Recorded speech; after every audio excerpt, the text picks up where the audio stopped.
Good evening and welcome to the Ysleta Independent School District's meeting of the Board of Trustees. A meeting of the Board of Trustees is a meeting of the board that the public is allowed to attend.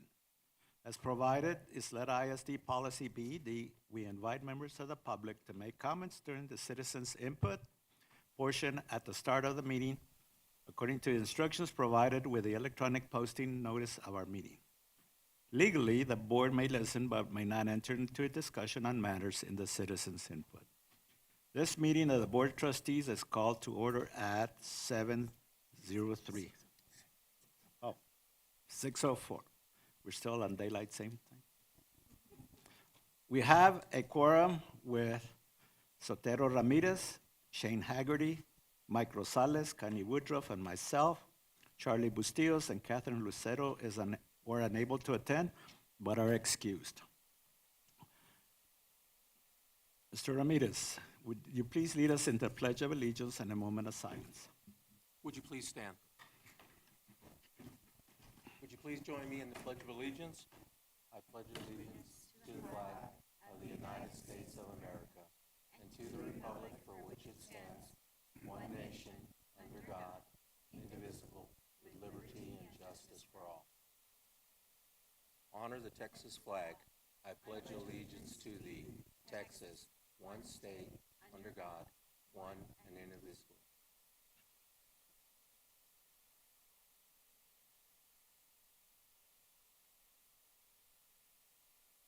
Thank you.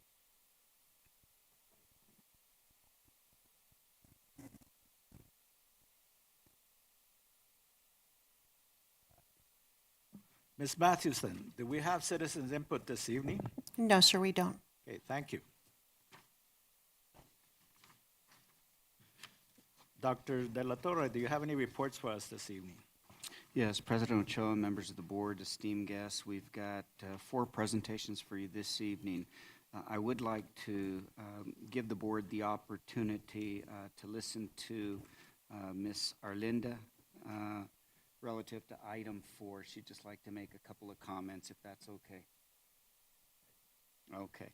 Let's begin with summary and questions for our internal auditor, Ms. Champagne-Chi.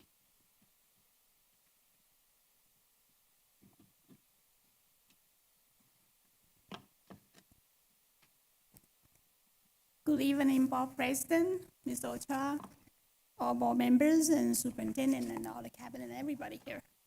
This is Champagne. I am going to give a quick briefing on what we have projects since the last reporting period, since last board meeting. Next page, please. So for this time period, we had 7 audit projects in progress, including planning, testing, draft report, and we have 14 audit report issued with a corrective action plan required, and we had a 9 CAP report issue requiring follow-up audit. And then we had 11 projects completed, meaning from initial audit, CAP, and follow-up audit, or initial audit and no finding, or initial audit, CAP report, address all the findings, that's completion. So during this time period, since the last March board meeting to last Thursday, we had 41 projects going on and had 5 highlight cases. Next page, please. During this time period, we have mainly all the elementary school cash management audit report processed. So here is a quick summary I put in together by feeder area, meaning by learning community. So for Bel Air, we had Del Norte, and the first column is our project tracking number, school name, initial audit report issue date, CAP report due date, and the CAP report issue date. Many schools gave us before the deadline, so that's why you see some issue earlier. Next page, please. And this is the Eastwood Learning Area, Hanks Learning Area. Next page, please. Okay, go back, please. Okay, so for Eastwood area, we have 4 elementary schools. Hanks area, we have 5 elementary schools. Next page, please. Parkland area, we have 5 schools. Riverside area, we have 5 schools. And these are the initial visit with this audit was in early February. Okay, can we go next page? Thank you. Parkland area, we have 4 schools. Follow-up audit, we had 4 schools that we completed: Constant, Loma Terrace, Northrop, Sageland Elementary Schools. These were last year's exit audit. So now we did the follow-up audit and complete them. Next page, please.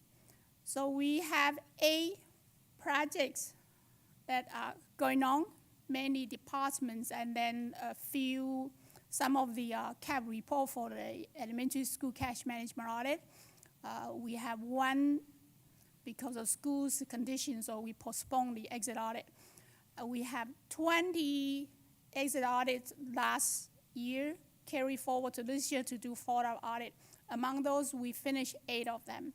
And as we all agreed, about 3 chief officers continue to receive the related audit reports. Next page, please. So with your support, everybody's cooperation is our district's success. And here's the contact information. Any question? And some of these, they don't have any of the color coding that we had talked about before? Not on the slides, but on the audit report, yes. Well, yeah, but shouldn't you put them on this? I will improve.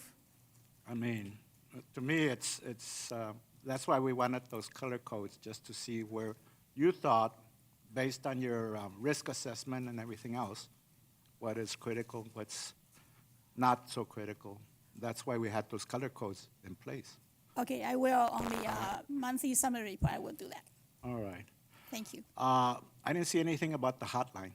On the hotline audit report, it's listed on the package that you receive. There But is. you should report it also on this. Do as you to want what- us to display here? Well, what are the results on some of those? Okay, I will do that. Let's go back to your first slide. Okay? That one. Yes, sir. Okay. You have 7 audit projects, 14 audit reports, 9 corrective actions, which were all part of your presentation, 11 audit projects completed, which was also part of your presentation, total of 41 projects in time. You have 5 hotline cases that you didn't present tonight. Sorry. It's in the attachment. I will I improve know on it's in the that. attachment, I think, but you're presenting right now. Okay. That's part of your report to the board. Yes, sir. I will improve. Sorry about that. There's would one you that I like me didn't see to- there that I'm kind of interested in that was happened at Hanks. Can you tell us more about that? Yes, sir. The situation there was, the case was forwarded to us from employee relations. There was a By who? concern from employee relations. Oh, okay. The concern was about a students' club that the sponsor, a student club's sponsor, mismanaged the funds. That's why we help out and basically take over to do further understanding how the fundraising process was done, what kind of activity was done, whether the money collected got passed to business clerk to make deposit to bank. So we do the 3-way matching to look at what the conditions were. And we did interview the sponsor. We interviewed the principal. We interviewed the student activity director. We contacted the athletic department to make sure we understood what's supposed to happen. We tried to complete have a complete picture about what had happened. This afternoon, we had the last meeting with the sponsor. I think we could conclude before Friday of the situation. So in a quick summary, like I explained to the sponsor this afternoon during the meeting, I say, for example, we see 5 transactions, 5 receipts issued. We expect to see these 5 receipts get processed by the business clerk, enter to the Munis of financial transaction system, and we see 5 deposits in the bank. But at this moment, what we saw was 5, and then 3, and then 1. So I explained to the sponsor, I say, we know you do a lot for kids, and you think you try very hard, and we believe you do a lot for the kids. However, if we don't see 5, 5, 5, then people are going to fill in the story about what happened from 5 into 3 into 1. So then this doesn't complete a story for the sponsor. So then every or any good intention becomes a suspicious or misunderstood, could be misunderstood. And all of our districts' design of the process is try to help all the sponsors to make sure they are 5, 5, 5. So nobody needs to fill out the missing part of the story. That's the best way I can explain to. So you said there was 5, 3, and 1. Mm-hmm. I'm just giving an example. This was on this? No, this is an example. Was this not, so you're just giving me an example?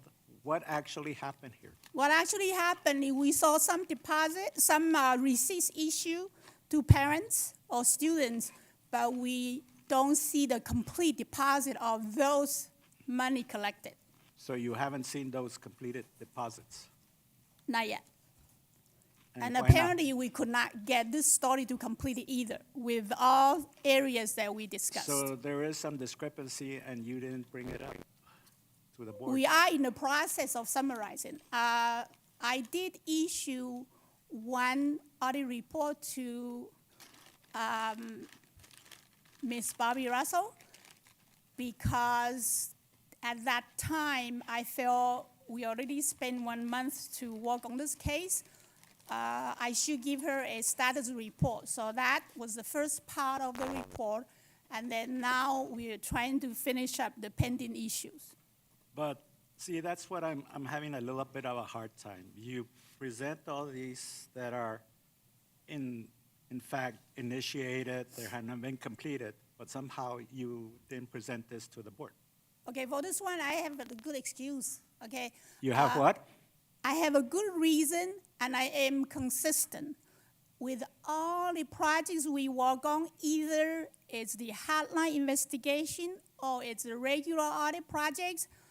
I always work with the lowest level to make sure we can resolve it before I present the final report to the board. I think this is just fair. But this was not a usual hotline. That's why because I'm still working with Because HR. it dealt with a school, it dealt with a fundraiser, it dealt with a sponsor. Yes, sir. And who was the sponsor? No? I ask think that. before Never mind. And it's because of those reasons, so I wanted to make sure that we complete the audit process for all the issues are confirmed and verified. Then when I close the case, then I can share the audit report with the board. Not that you cannot know, you should not know, it's just I think HR is still in the process of handling this case. So I think just to be fair and following our consistent process that I should not share the audit report prematurely. Does that make sense to everybody?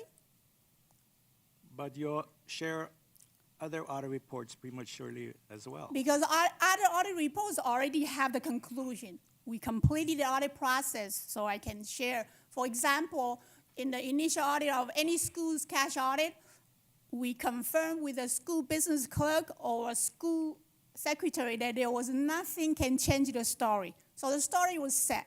So the school can give us the corrective action plan. Then I share with you all about what action plan the school presented, and we verify to make sure this action plan is feasible, doable, and accomplishable, also meets the district's requirement.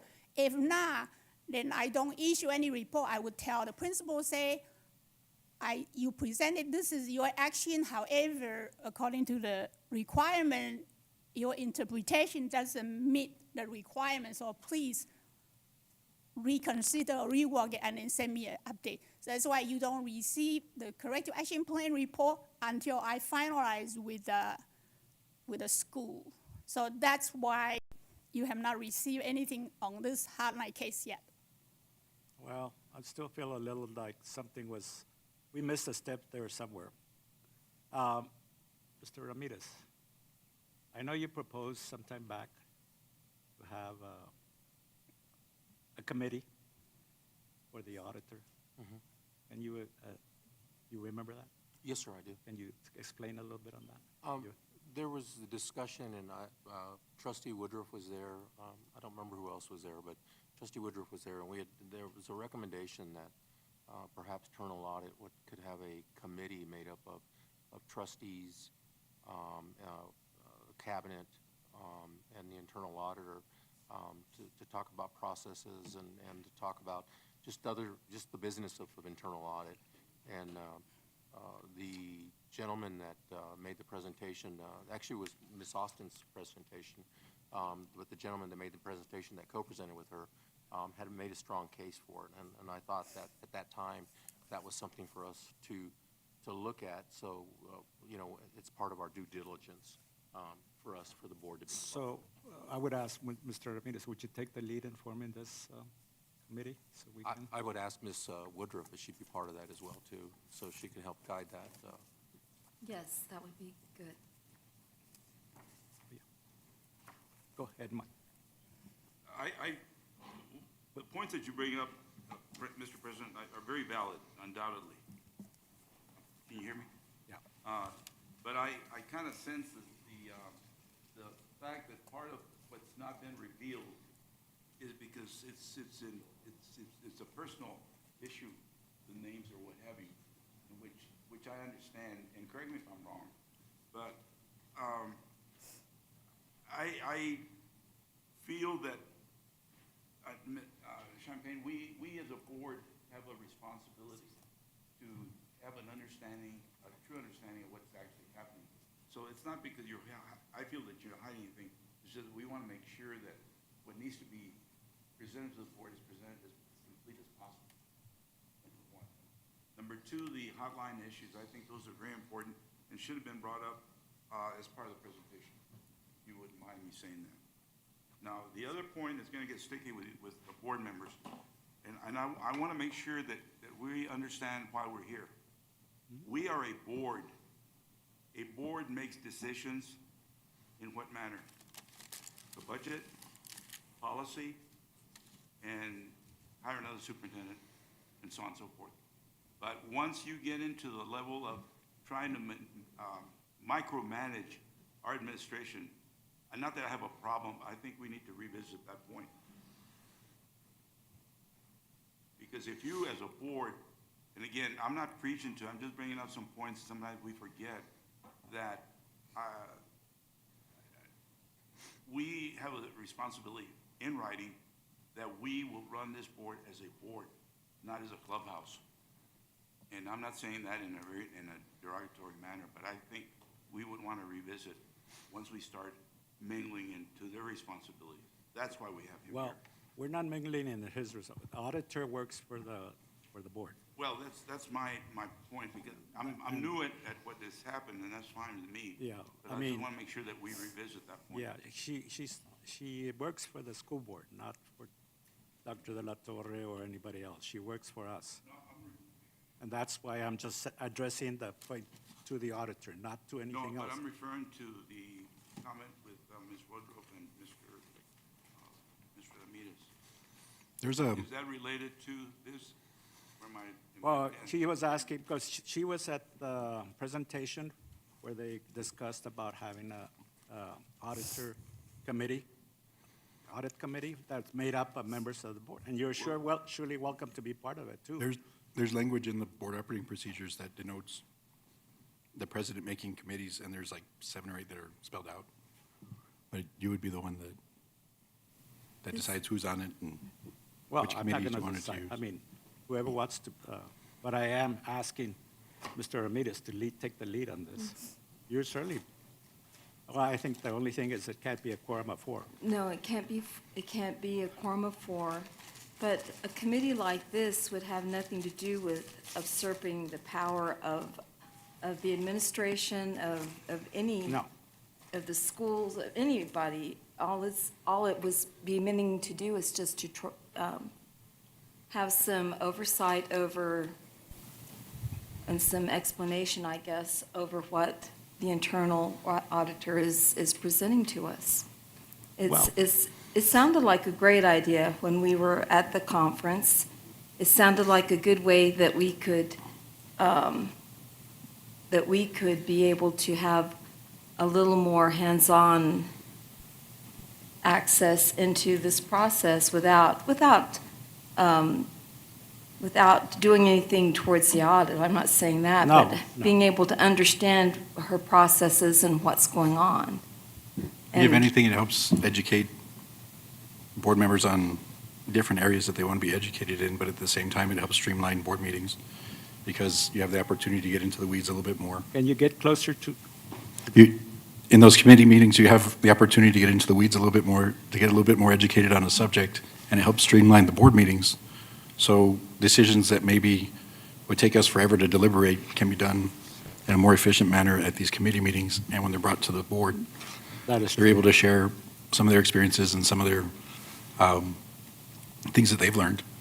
And sometimes in a language that we understand, as opposed to a little bit more technical. And if done right, it works pretty well. well, And just to reassure Mr. Rosales, this has nothing to do with anything that's going on right now. This presentation we saw was back in September at TASB at the state conference, and that's where we saw the presentation. And I know Ms. Woodruff and I spoke at length about it. So I'm not trying to. No, and with all due respect, I'm not here to, I just want to make sure I bring up that point, that issue, because to me it's very important. Yes, sir. I Thank you. appreciate that. But no, this is totally different. And it's something we've been talking about for quite a few, and I think at this point in time, I think it'd be wise for us to do that. Like I said, I'll let Mr. Ramirez take the lead, and then whoever wants to be part of this committee, make sure you let him know, so. And I'll bring everything back to ask for it to be posted so we can discuss it publicly and bring everything back so everybody can weigh in on it. Okay. Okay. Sounds good. All right, Ms. Champagne, thank you. Thank you.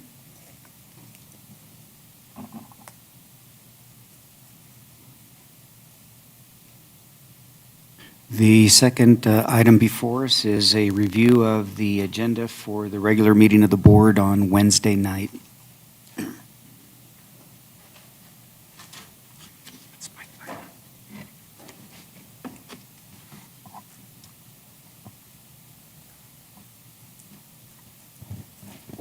As a review of the agenda, please stop me if you have any questions or you wish to pull any item at any time. Consent item number 1, Board of Trustees Workshop and Regular Board Meeting, February 16, 2022, 6 p.m. Number 2, Board of Trustees Workshop and Regular Board Meeting, March 23, 2022, 6 p.m. Monthly financial update as of February 2022. Number 4, budget amendments requiring board approval. I did have a question on this. Do we have some information on what these amendments are? Oh, Good evening, President Ochoa, members of the board, and Dr. De La Torre. I'm going to try to read with glasses up and down. We'll see if I can do this. Is it not close enough? Is that better? Okay, my apologies. So this budget amendments reallocates funding out of instructional monies where we have excess funding into areas such as plant maintenance and operations where we need to support student transportation because of increases in fuel and parts, to support debt services with additional funding, and to support our upcoming bond sale that was authorized, the parameter order last month, and then for various construction projects that weren't covered by the 2020 bond.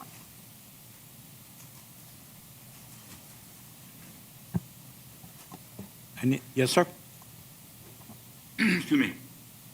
The funding, from what I understand, the funding is primarily operational, is that correct? Yes, sir, it's all And operational. since we're talking about these things,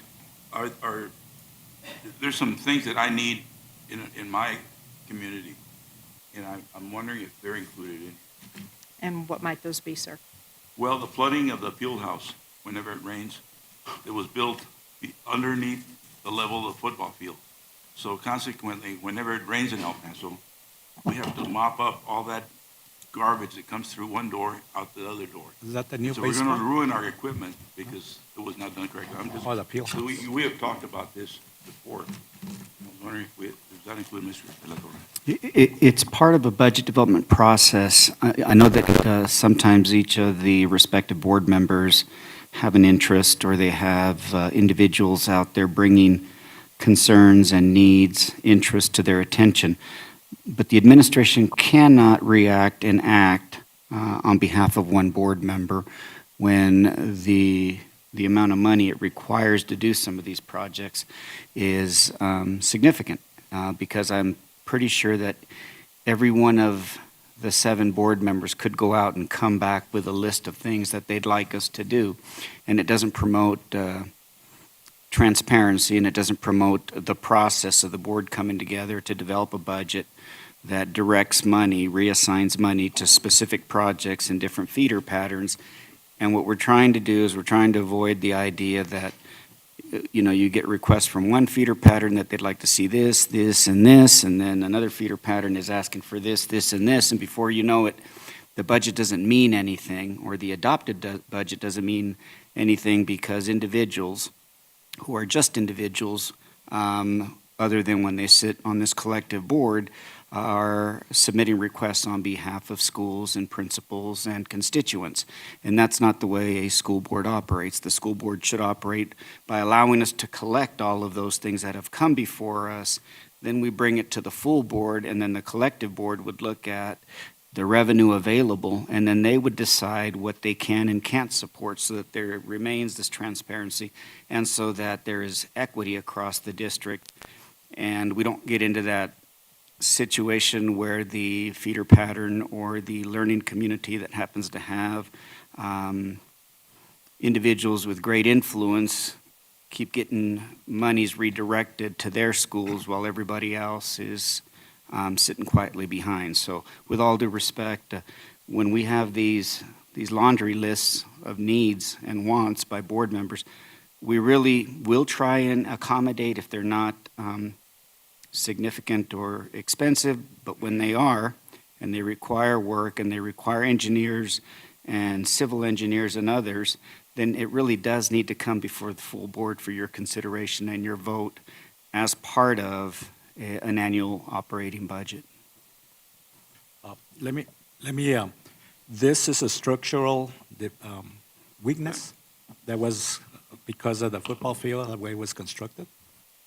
The football field is crowned, and so what happens around the track, and we haven't had significant rainfall, so it hasn't actually happened. It's anticipated that if we ever have a significant storm, water will cascade down from the football field at Eastwood and roll into the field house where they just got a new weight room and where they have locker room facilities and trainer facilities, and they're probably right. I don't know whether Mario put in some intermediate work.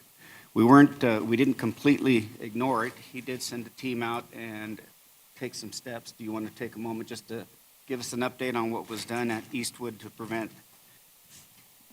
that from happening?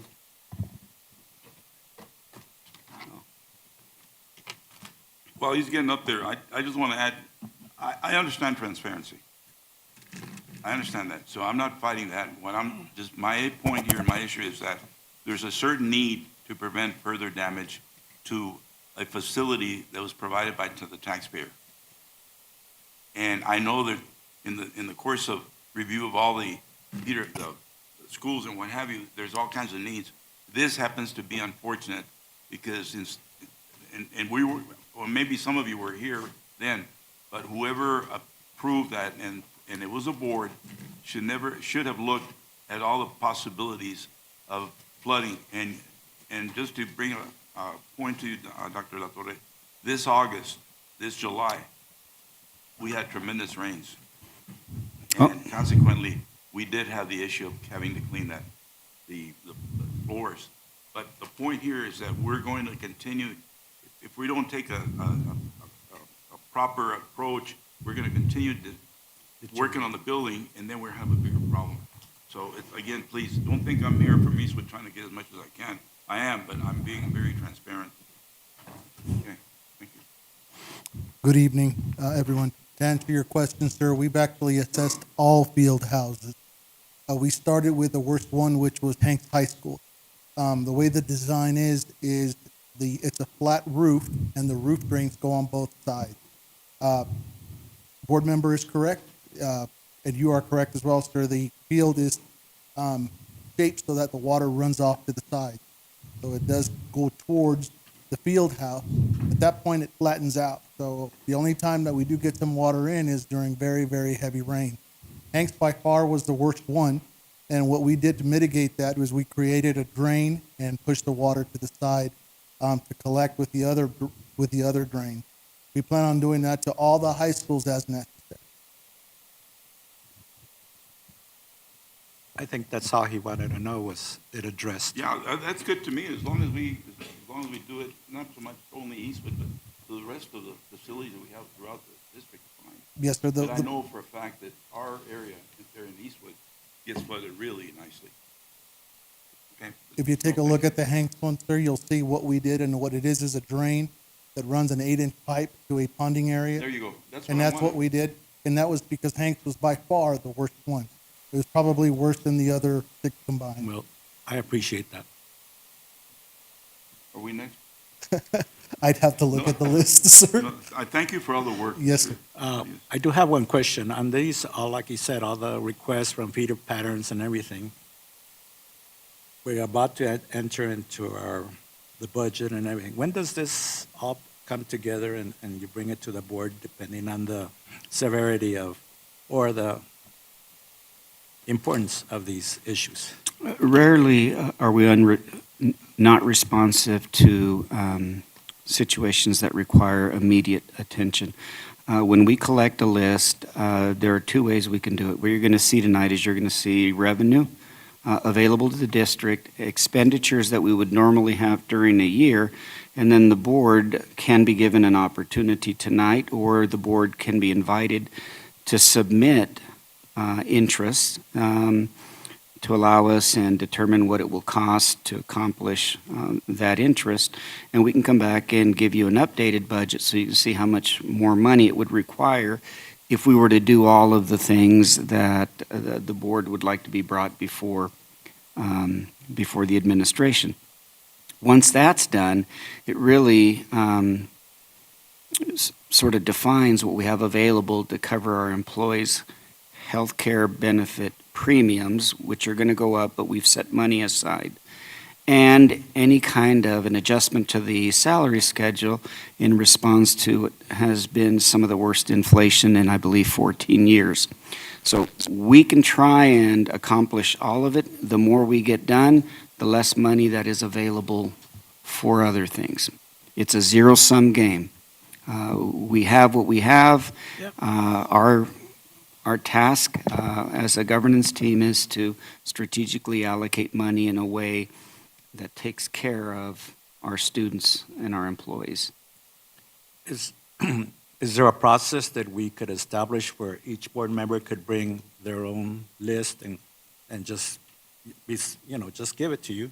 And then you guys can evaluate it based on the need and the priority of that. And then you can, I think, Sure. because that would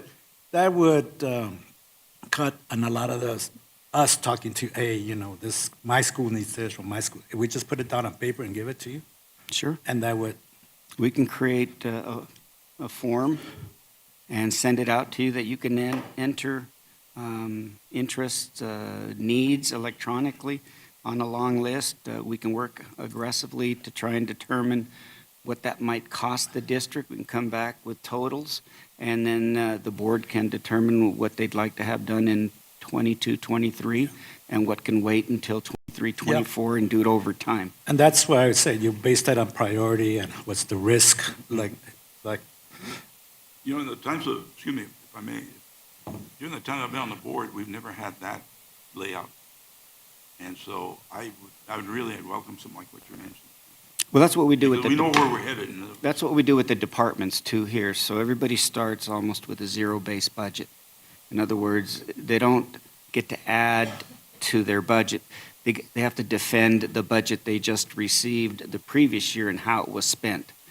And it's not that they can't add to it, but first you have to reaffirm why you felt you needed $11 million in this department and how were those $11 million spent, because we have a record of how it was spent. We also get to be critical friends and say, that's a lot of money for travel and conference, or that's a lot of money for this type of an instructional material, or that's a lot of money for, and right now, a lot of our expense, and thank God for the federal government, has been in addressing the vacancies across the district when we have had shortages of teachers and employees almost all year, every day of the year. I remember one Friday there were over 600 teachers that were unavailable to us, and that hits the budget.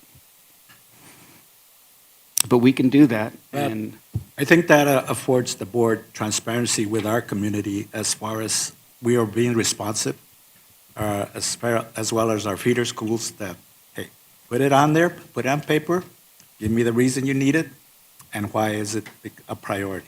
And then we can start accumulating our list and have a Google form that we can turn in, and then you have somebody there to evaluate those things and bring it back to the board. Ms. Leeper will have them organized and available for you to review. Yeah. As part of a presentation before we bring a budget to you in May, I believe, May, June, for your consideration and adoption. Anybody else has any comments on this? Okay, Easy to do. okay. Appreciate that. Mhm.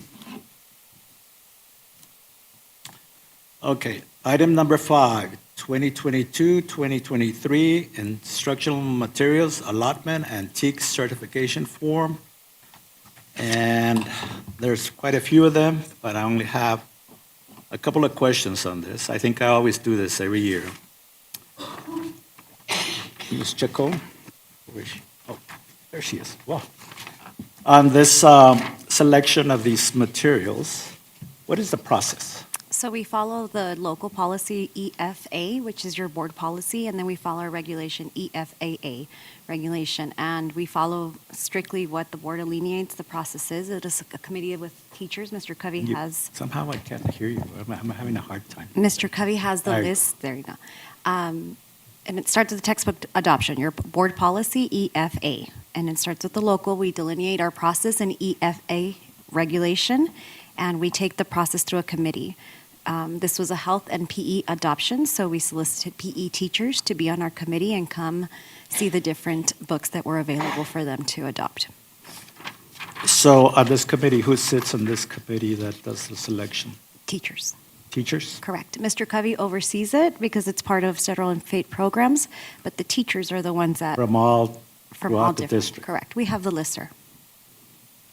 Good, because I have had other experiences with this. Okay, I can have that's- Mr. Covey elaborate if you want to, so Yeah, the process please. that we follow. He's standing there already, might as well let him speak. Just in case you have some questions. Basically, we did exactly what Dr. Cohen mentioned. We got district teachers. The statute requires that the majority of the people in the committee be classroom teachers. In our case, they were all classroom teachers. And Sonia Noriega, who's back here, is our coordinator from the PE department. She helped, basically our academic liaison, and I was taking care of making sure we follow policy and regulations. And we met starting in January. Now this, I will admit, this particular year, the procedure was kind of abbreviated because the state only approved one book. Unlike the previous years where you had numerous choices, like the last adoption with pre-K, where you had 3 or 4 or 5 choices, we only had one. So it was really kind of a abbreviated process, but we met for 2 months, and then we called for a vote amongst all the teachers in the district. And each grade level at each campus voted for their yay or nay on the item that was presented to us by the state. I think it's important for everybody to know how this happens. It's not just a select group of people, but Can I ask a question about that? Yes, ma'am. So you say there was only one choice. So, Well, here's what we could do. We have some choices then. The committee is the one that voted on making these choices. The State Board of Education only approved one book for PE for middle school and high school that followed all 100% of the TEKS. Now, as a committee, they decided to only look at that book, and they can vote for that book or vote to decline the book, and basically leave to the district to decide to adopt something that was not approved by the state, which we're allowed to. But everything else out there was not 100% committed to covering the TEKS. So it meant we would have to have a smorgasbord of different Right. resources, Okay. and the committee chose not to go that route. thank you. I understand what you're talking about now. Yeah. Thank you. You're welcome. And up here's the timeline we followed. Like I said, again, it was very abbreviated, and but it basically was a 2-month process, and we opened it up to the DIC. They represented the information, so they could come by and pick up samples of the books from Ms. Noriega's office to look at. And also, all the teachers in the district had the same opportunity. And they did come by, and numerous teachers picked up different books, and every teacher's also given the online code so they can see the virtual digital version of the book, which is primarily how we're doing things nowadays anyway. So What they did saw both the hard did- copy and the digital version. what do the students get? Online, or do they have to get a hard copy? Yeah, we're going to hopefully go with the online version, but the hardline copies will be available as classroom sets. Okay. Do they cost the same, I guess? Yes. And because this is a PE health adoption, it's not an additional book that we have there, so the online really helps the PE teachers either be outside or access that Oh, yeah. curriculum wherever we're at. All right, Thank thank you. you. Thank you.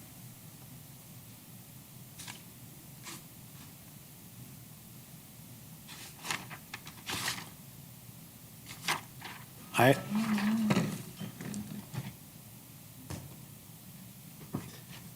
Item number 6, 2022-2023, approval of instructional materials under Proclamation 2022. Item number 7, approval of YISD contract number 2022-0183 interlocal agreement with Region 17. We've had this one before, haven't we?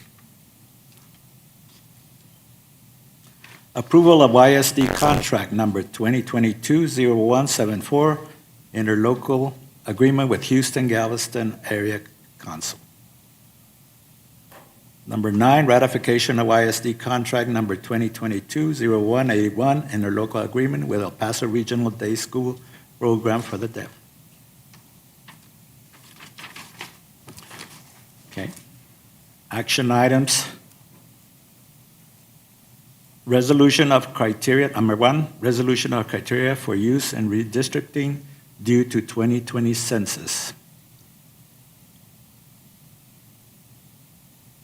Number 2, resolution regarding the process for redistricting.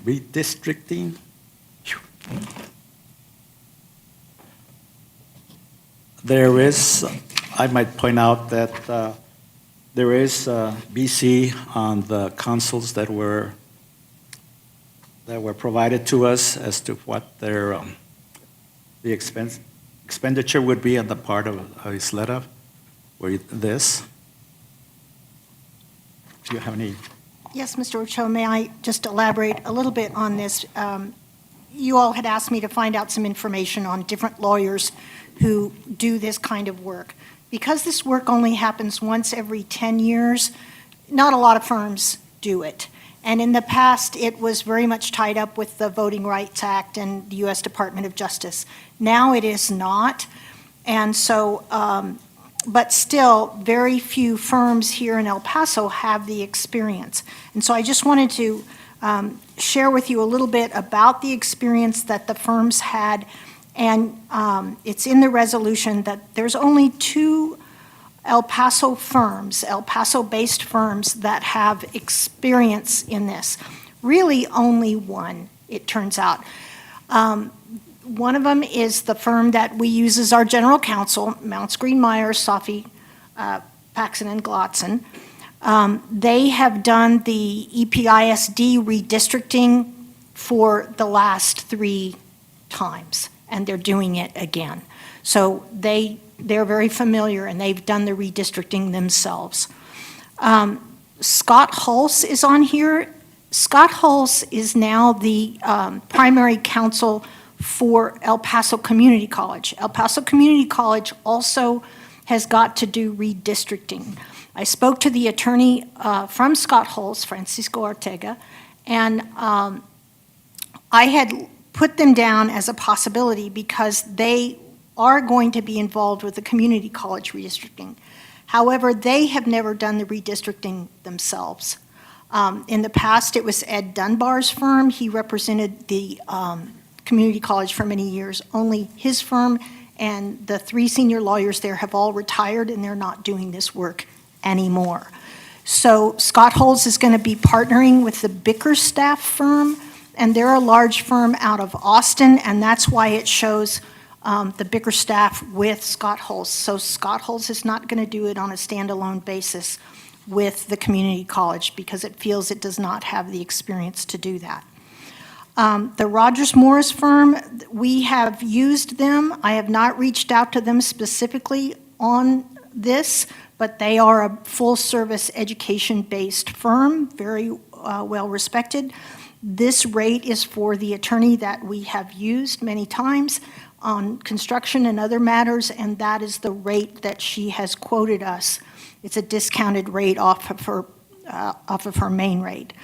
Walsh, the Walsh firm, did it in 2010 for us, and this is the rate quoted by the lawyer that we have used at a discounted rate for the school district. This is purely an estimate of what I think it might cost based on the number of hours. The Bickerstaff, it's a combination of hourly rate and certain flat fees. The attorney from Scott Hulse feels that the $25,000 is what they quoted. Bickerstaff quoted as a minimum, $25,000 to $50,000, but the Scott Hulse lawyer thinks that if he helps and does a lot of the local work, that they can stay closer to the $25,000. So I'm happy to answer any questions you may have about the firms. I think this is a good indicator as far as the financial expenditure, but I think I would like to point out that there is more to this than just the money. These law firms have to be sensitive to the culture within each of our learning communities. I know that the first thing that, when you say you're from El Paso, the first thing they ask you is, what high school did you go to, right? So, did you have something? Oh, so I think that the law firm that is going to undertake this process has to be sensitive to the culture within each community, because you just can't, like we talked about, you just can't take numbers and place them here and place them there like on a board. So we should take that into consideration as well. How do we go in that process? My question is, how do we fill in that blank And for that, Wednesday. that is in the resolution that's before you on the process. And there are certain things that you mentioned, and so we have drafted into that process. For example, we mentioned bringing 3 to 5 maps back to you and mentioned how they might be drawn. One would be as close to 1/7 as possible, even including that northeast segment that sits there by itself. So some part of the northeast would need to also be attached to one of the districts over here because it's too big. Another possibility is to, as you can see here, a map in which all 7 single-member districts are compact and contiguous, with single-member District 3 might not have exactly the same amount, but the rest of them would have the same amount, but it's still close. And then the last one is to where you do it in various ways, but still only a spread of 10%. So the idea is to bring you back several choices. So one of the things is that the firm would work on these maps using the data that's available. And the good news is that you don't need a fancy demographer. All that information is available in open source right now. But we would need some staff support, not the attorney staff support, but for example, some people who are good with data and with some of our maps. And then we've got down here a communications plan, suggestions for a communications plan, and any changes that you all would like to make to this process, we can make it in time for the vote on Wednesday. We can make it live at the meeting. And then finally, the firm would report back to you all in May and tell you where we are, and give you a chance at that point to say, this looks good, let's have 1 community meeting or 2 community meetings, whatever you think, and you can start to then calendar out the rest of the moves, of the steps that need to be done. So this would give you a chance to give further direction partway through. I will tell you that Mr. Safi himself, he told me many months ago, he cannot be at the May meeting, but he's happy to send someone else from his firm. But he wanted you all to know that because he told me that many months ago, before this even came up, that he was not able to attend. So really, that's the process that we've laid out in this resolution. You all can add or subtract to it. It's still very broad outline. You're welcome to give any other detailed process directives or to talk to the superintendent, and the superintendent can pass it through any way you like. I appreciate that, but I think I need to point out that this is strictly for election purposes. Is that correct? That's correct. It has nothing to do with attendance zones.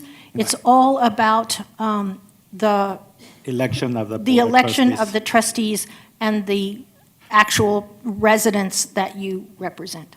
Like he was, if he was saying, if you take some from the Parkland district, it's not that they're still going to go to Parkland High School. Correct. It does not change school boundaries at all. Okay. I think the way it works out is if there's 700 people that live in the Ysleta district, we want to make it as close to 100 per representative as possible. So that way each person, each constituent has the same voice. Their voice carries the same amount of weight. So since I have more than District 3, or Riverside's District 1, Mr. Bustio's Then- district. his individual constituents each have a greater voice than my constituents because there's more of them to have to say, this is what we want in order to get that majority, for me to come represent and say, this is what my community as a whole wants. Does that make sense? So really what we're trying to do is just equal it out to the point where every taxpayer, every voter has that same weight behind their voice when they come and they talk to their representative. And that's what we stress for. It's the same thing here on the board. Your vote carries as much weight as my vote. It's only one vote. So I think that is a good point to make at this time. Mr. Rosales. just for my feeble mind, you mentioned 25,000. Is this part of this schedule here? The one that's given to us, 25 and the 5,000 on top, the initial consultation, and then the other Baker staff estimate, 3 more meetings? Is that what you're referring to? Yes, so according to Mr. Ortega from Scott Holes about what they're doing for the community college, Okay. for the community college, Bickerstaff is quoting a range of $25,000 to $50,000 for its fees. The first $5,000 is a flat fee for certain work that they're going to do at the start. And then after that, it's an hourly rate at the rate of $375 to $420 per hour. And the Scott Holes attorney is hoping that by his involvement at $200 an hour, they can keep the community college closer to the $25,000 range than the $50,000 range. The community college has a bigger area to cover. Yes, sir. Has- They're the whole county. The whole county, so Yes, that's sir. why the cost is a little higher. And how many board of trustees do they have? Do you know? 7? 7? So it's a bigger task for them, for the El Paso County than for Ysleta District, I think. And my other question was, and I think maybe you might have answered it, but I missed it. How do we, as a board, select the law firm? Well, I think procedurally, you all could discuss the motion, discuss the item, and give On your Wednesday? input, and then someone would make a motion Okay, for the name to go in the blank. okay. Sounds good. Any other questions on this? Okay, thank you. Oh, I'm sorry, Mr. Ochoa. Couple of things. I saw where the city is getting ready to finalize their redistricting plan, or at least that's what the discussion was on the news. Does that have any impact on us at all, Ms. Austin? Not directly, no. They're using the same sort of software out there, the open source that we would make use of. They need to be ready for November elections, so they have to act much more quickly. We don't have to be ready until the timeline for the May 2023 elections, which means we need to be ready by December. And then the second thing would be, Dr. De La Torre, would you or Ms. Austin be adverse to making a recommendation for our consideration as well?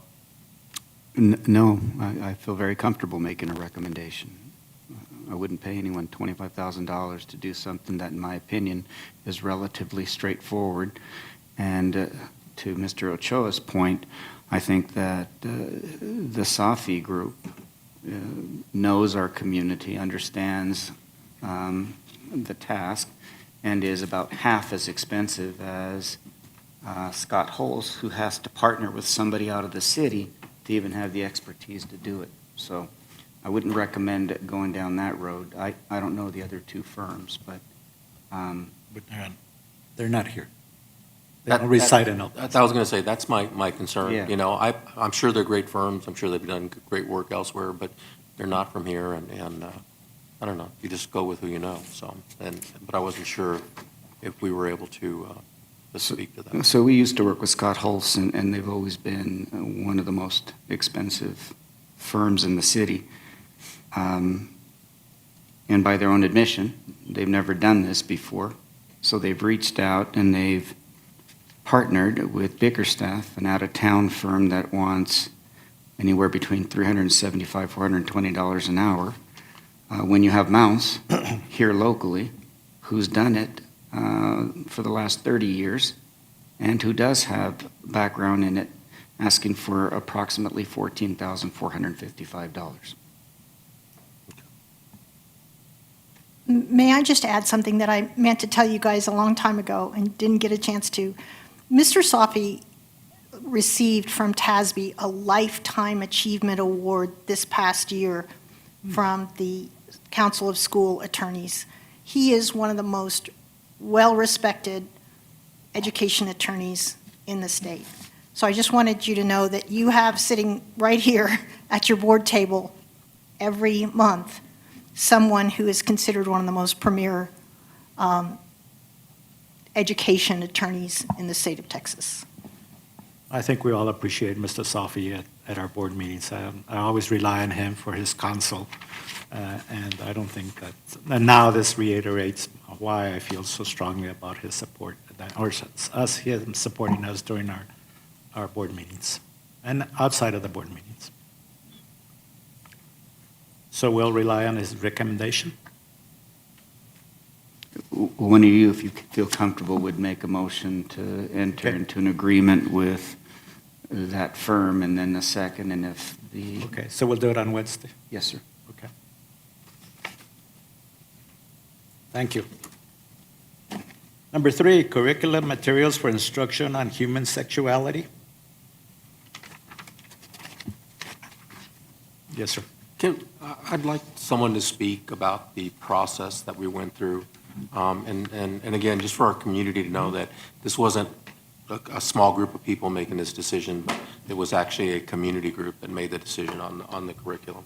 Mr. Ramirez and Board of Trustees, I'm going to welcome Mr. Hvac and Ms. Noriega to explain the process through the Hvac and the textbook adoption. Ms. Noriega will take over the discussion. She's been heading the Hvac for the past year and a half, so she'll talk about how they've been organized and how they approach this topic, and I'll answer any other questions you have about the implementation of the law within the Hvac. So as a Hvac, School Health Advisory Council, we were required to have at least 2 public meetings over these materials to present. So we kind of had 3, because the first one, we were kind of getting things going and then a little bit changed, but we were able to at least introduce it to the public, and we gave them the online access so that they can view it and they had time to view it. And then, of course, our first official meeting was March 24th. And then again, we same meeting, we provided the access so that they can view, the people that were there, they can view. And it also went out in the Hvac newsletter. And then on April 6th, we had our final viewing, and then we actually had the publishers also present to the public, and they were able to show the curriculum a little bit more in detail, especially if there was somebody who had not seen it before, they were able to see it. And then we did vote. Yes, sir. I'm sorry, Ms. Noriega. How do we advertise the meetings? It is through Peach Jar. Flyers go out the Peach Jar, through our social media, Okay. and the website. Okay. All the meetings are posted on the website. Okay, so the public had the opportunity, even if they weren't part of the Hvac, to participate, or Yes. to at least sit in those Yes. meetings? Okay, thank you. Several opportunities. And as a parent, I can testify that I also received the Peach Jar, so I know, I got to my personal email, so I got it as a parent, not as an employee. So parents were, and we also held the meetings virtually, so parents could participate. If they couldn't come to the meeting, they were still able to participate online. So we had people in our room here at Central, along with numerous people online. But the people online had access to the same materials and the same code, so they could check out the material and see for themselves how they felt about it. And to be totally honest, with both meetings, the parents that were involved in these discussions, 2.5 meetings, they were really comfortable with how we were going to approach the material and this content over the next few years. Is that true of number 4, before you walk? Okay. Yes, sir.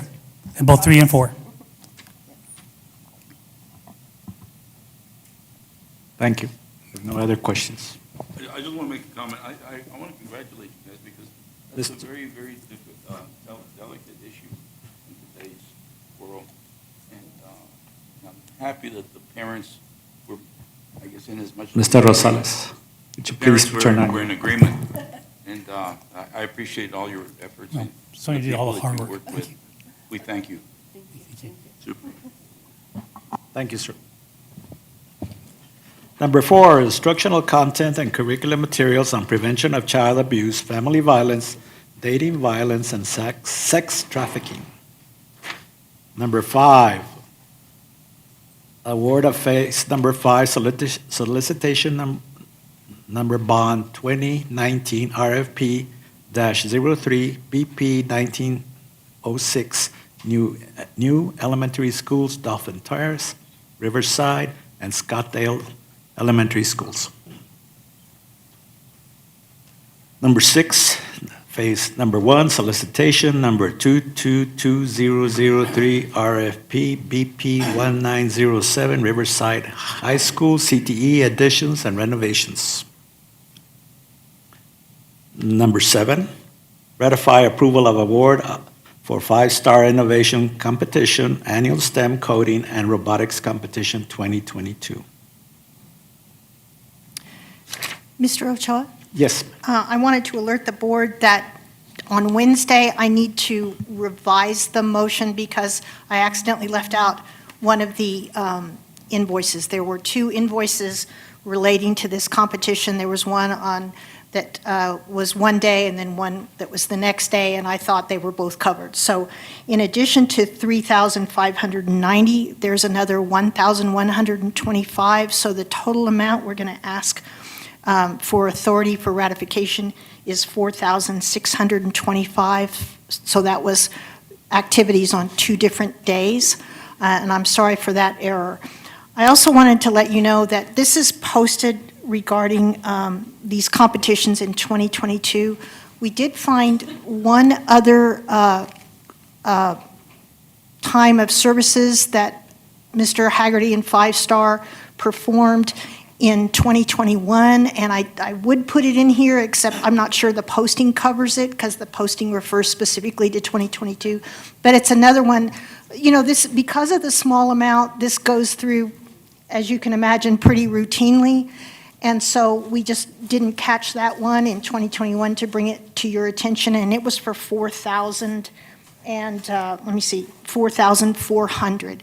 So that's another one. We can either bring it to you in another meeting for ratification, but I wanted to say that right now this posting can only cover the 2, the 3,590 and the 1,125. It was 4 separate days, not 2. Okay, 2 different invoices. The activities occurred on 4 different days, according to Mr. Haggerty. So could we do it on the next board meeting? Sure, we can bring you that other 4,400 at the next board meeting. Okay.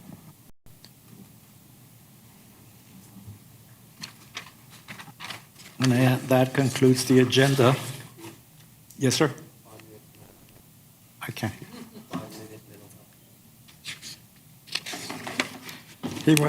Let's take a 10-minute break, please.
Members of the board, President Ochoa, guest.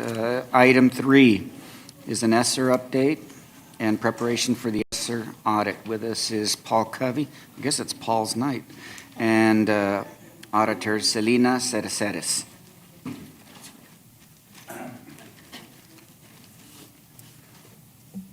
Okay. President Cruz, Board of Trustees, Dr. Del Torre, I'm here to give you a really brief summary of where we stand on the ESSER funds that we received over the past couple years. Just to remind everybody, we've gotten 3 pots of money, ESSER 1, ESSER 2, and ESSER 3.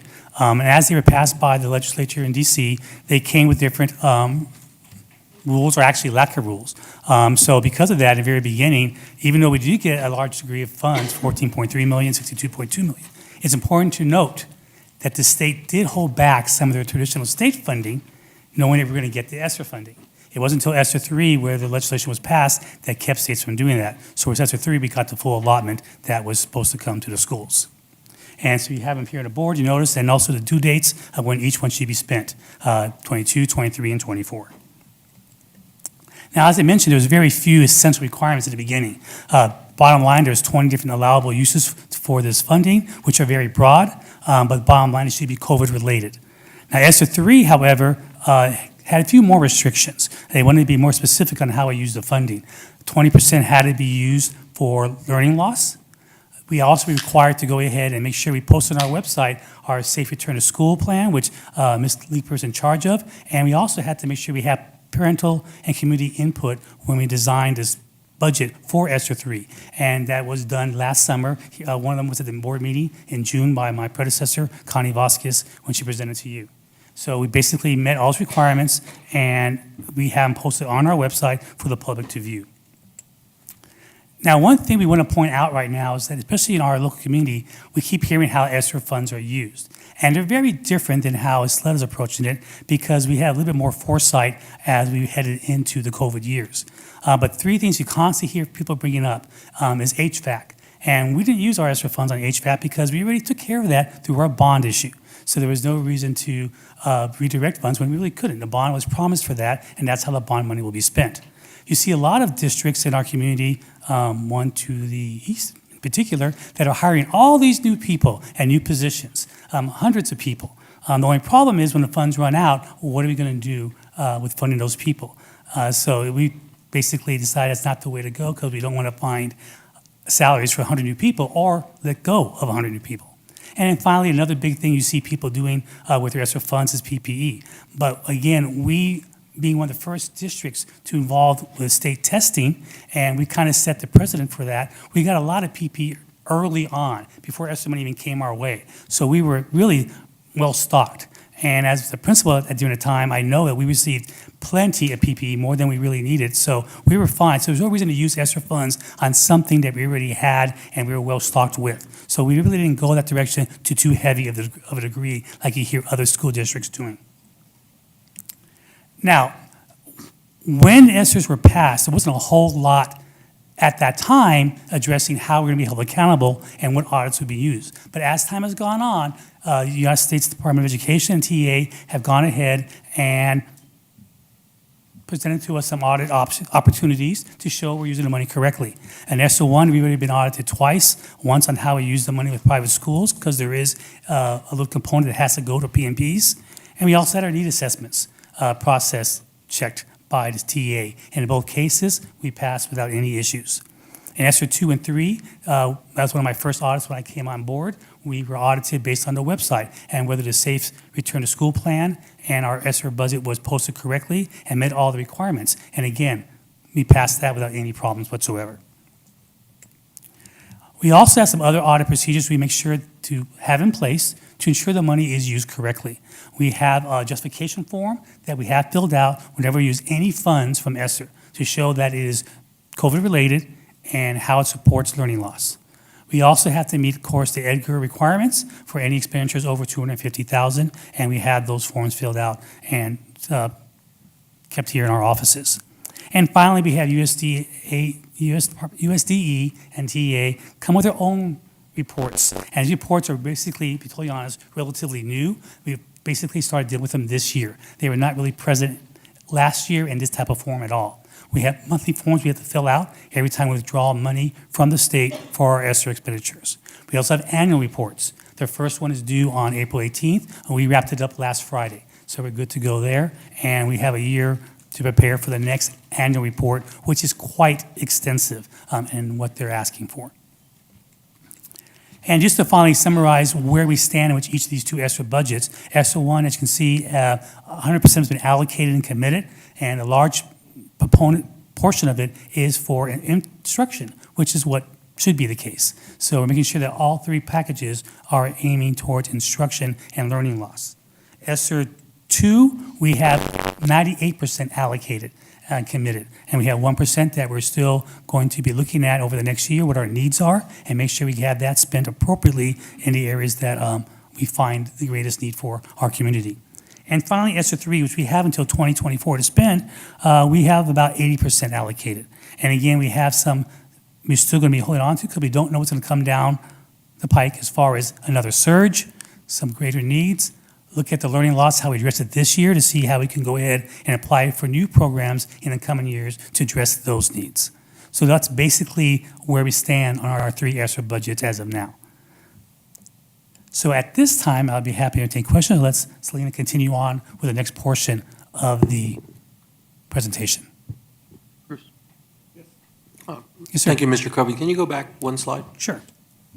I noticed looking at the three slides that the percentage for instruction has gone down, because I'm assuming that we've procured or whatever process to have instructional materials. But I noticed the safety has gone up. The percentage for safety has gone up. Is there a reason for that?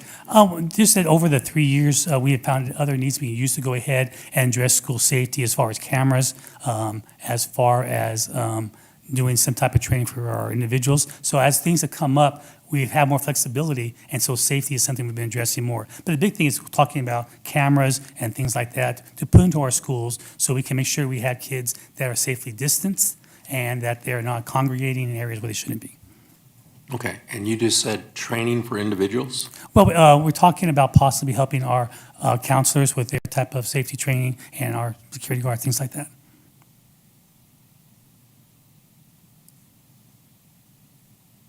Yeah, okay, I'll turn over to Selena. Thank you, Mr. Covey. Can you all hear me okay? Okay. President Ochoa, members of the board, and Dr. De La Torre.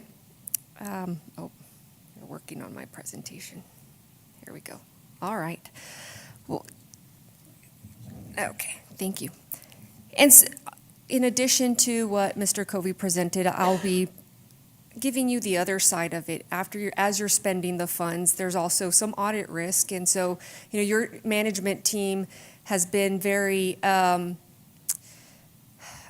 guess, not progressive, but they've really been emphasizing on staying in compliance. So I'm part of the Texas Association of School Business Officials, and they've attended all of these meetings on all of the risks that are occurring. And so this was a great idea to come speak to you on this because they take this very seriously. And as you know, the tranches of funds that are coming to you with ESSER 1, 2, and 3 are very large. And so they take this seriously. So I commend your management team for keeping this top of mind. So in any audit, when I come and do the external audit presentation, I always talk about internal controls. And one of the things that the Texas Education Agency will be doing is looking at the controls over every area that's set in place over procurement, over non-payroll transactions for supplies, or even for your payroll transactions. And so as controls are stronger, there's less likelihood that there's improper payment or improper use of the funds. So as we've been auditing in the last few years, you have very strong controls, and so it's imperative that you continue incorporating and using this control structure that is within Ysleta ISD. Mr. Covey had mentioned learning loss. So what we'll be doing is looking at the expenditures allocated towards learning loss, actual expenditures, actual funds that were spent, comparing it to the application within your ESSER 3, and making sure that, one, it was 20%, that you set aside 20%, and that you spent 20%, and that there is evidence-based interventions, and that those interventions respond to the student's academic, social, and emotional needs. So we'll be performing tests around that, and of course, you'll be hearing about ESSER until fiscal year 2024. So you have 3 more years of audits involving ESSER. When we move into maintenance of effort, I don't want us to forget that you also have your oldie but goodies, your Title I Part A, your IDEA Part B funds. And so those 2 funds come with a requirement called maintenance of effort. And so the ESSA, the Every Student Succeeds Act, for maintenance of effort says, and that's related to your title programs, Title 1, 2, and 3. That's saying that whatever you spent in the current year, in the following year, you're going to have to spend 90% of that. So the inclination of many districts is saying, let's just reclass all of the general fund monies into ESSER. Well, we can't do that because these federal requirements say, wait a minute, just because you have all of these federal funds, you cannot supplant what you're doing with your state and local funds. You still have to provide education with the state and local funds that you receive. On the other side, you have the special education maintenance of effort, or IDEA, which indicates that you have to spend 100% of what you spent in the prior year and moving forward. So every time you spend a certain amount, you have to replicate that in the following year. So I think it's important to know that, and that could, TEA has been talking about that, saying be very careful as you're reclassifying expenditures to make sure that you are in compliance with this. And I know that your district does look at this on an annual basis, if not, monthly, to make sure that you're in compliance, because it's something to look at. And then it's something that you can budget on an annual basis. And so this reiterates what I mentioned on the previous slide. And really, it's important that you continuously monitor it. You might hear throughout, as you work with other school board members or other school districts, that the state or the federal government may waive the maintenance of effort, and that has not occurred. So it's still important that we keep focused on this requirement, because it may not affect ESSER per se, but it will affect your other programs that are very important to Ysleta ISD and to districts across the state. A new requirement, which is short, that we call MO equity, but it's maintenance of equity. So now we have maintenance of effort and now maintenance of equity. So MO equity is new with ESSER 3. And so an LEA is a local education agency. And the reason that the federal government calls it an LEA, and so does TEA, is because you're not just dealing with school districts, you also have charter schools that are receiving such funding. So the purpose of maintenance of equity is to make sure that campuses that serve a large share of students from low-income backgrounds don't experience a disproportionate reduction in funding in fiscal years 22 and 23. So just in March, early March, districts across the state looked at the 2021 budgeted expenditures and compared it to 2022 to make sure that they were in compliance. This is, as Mr. Covey was saying, the rules are coming out as the requirements are due, or as the reports are due. And luckily, there has been some flexibility, but again, your district has been really honed into the requirements of TEA and staying up to speed with all of the requirements that's coming from TASBO or other industry groups that are serving school districts. And then finally, the state and LEA serving the largest share of students from low-income backgrounds don't receive a decrease in state funding below their 2019 level. So that's more at the state level as well, because you don't have control on the state funding that you receive. So the Texas Education Agency also has to be careful to meet this federal requirement as well. Any questions before I move on to the actual obligation and expenditure of funds? Okay. One of the other things that we'll be looking at is the purchase orders. So purchase orders are critical because what obligates the grant, meaning when is that grant spoken for, is based on the purchase order date. And so what we'll be looking at is if you said in your application that you would have pre-award costs, meaning from March 13, 2020 through the date that you received your notice of grant award, those purchase orders have to agree to the amount or be less than what you reported in the application. If there's more, then you need to go back to the Texas Education Agency and renegotiate your entitlement or the application. I come to you with this news because it already happened to some of my clients in the Houston and DFW area. So this, again, I'm glad that Ysleta is doing this because I'm able to share all of the requests that TEA has asked for, just alerting you. And there's some things that we are not required to cover in the external audit, but I still will share those with you so that you can be prepared and what documentation you need to have in place.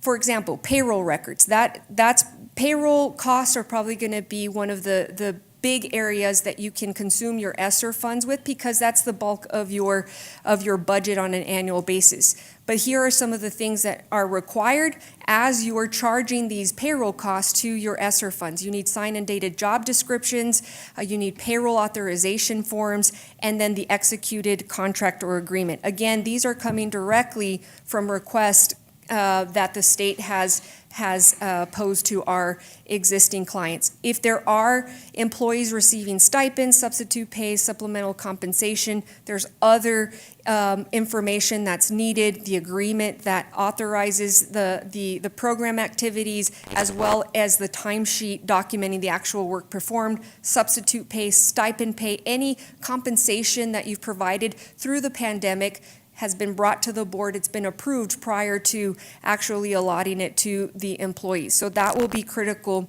as well. On the non-payroll records, it's the normal items, purchase orders, invoices, receipt of goods, documentation, making sure that that is all in line, making sure that the dates and the goods services received are accurate, it's within the grant period. And then on the procurement side, we won't currently.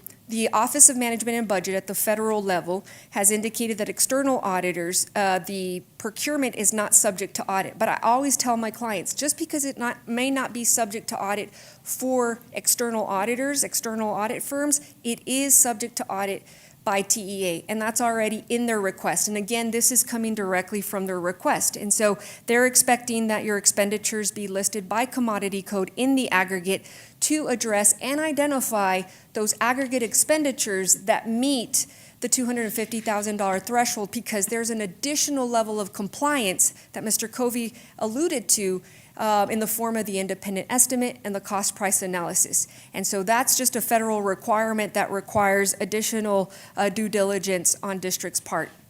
As you're purchasing equipment, capital outlay, it has to be pre-approved in the application. We'll be looking at that, making sure that you're tagging, tracking, and performing inventory procedures at least twice a year. When you're going to dispose of the goods, it might not be tomorrow, in a year or two, it might be 3 years down the road, making sure that you follow the TEA regulations. So that may not be applicable in the next 3 years, but going forward, it will be applicable. So now's the time to have appropriate procedures in place to address those in the future. Technology items, even though they might not meet the capitalization thresholds of $5,000 or more, they still have to be approved in the application, have to be inventoried and tracked and tagged. Especially we saw this in the early years of the pandemic where technology was very important.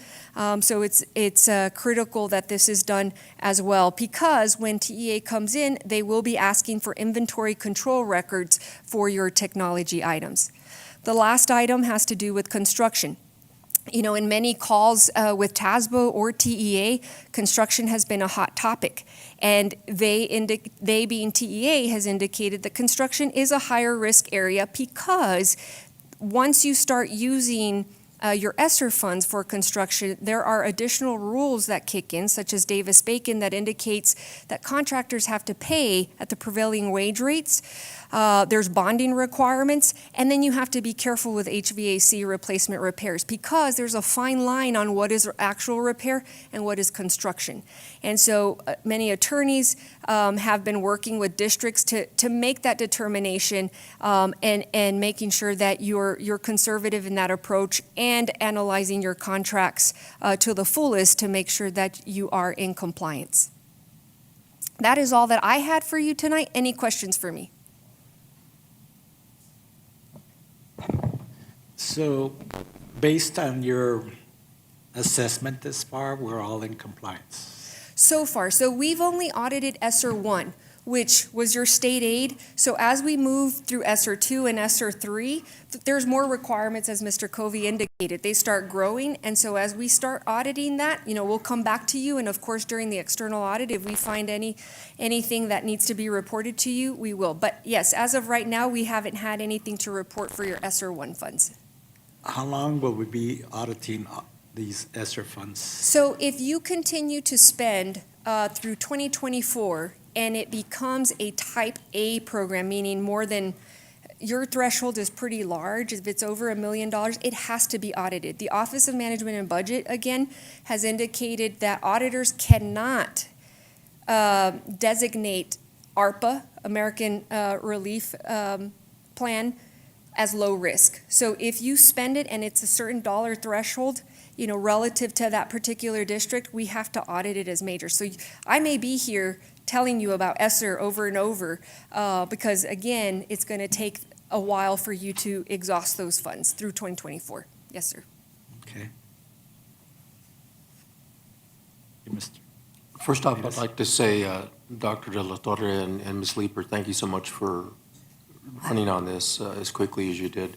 A big part of my motivation for asking this was sitting through a conference, as you kind of earlier stated, and hearing what other districts around the state were doing, and I quite honestly, some of it was kind of crazy, and there was a misunderstanding of how we can use the monies and how we account for them and sort of thing, and a couple of districts were even talking about how they were going to even ask the state and ask the feds for permission to use that money to shore up their overall budget. And so I was a little concerned about that. And the other thing, too, is that I noticed that the federal government's already starting to do some audits of things, and they're already finding problems.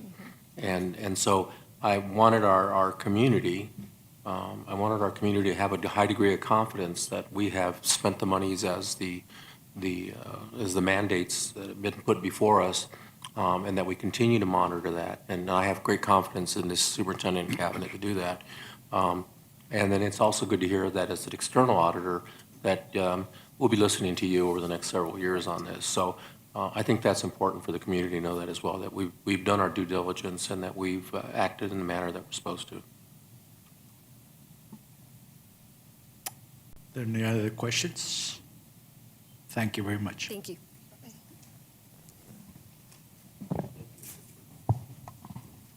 And the last item on tonight's agenda is something we alluded to just a little earlier, and that's a budget development process and timeline and how we're going to look at it.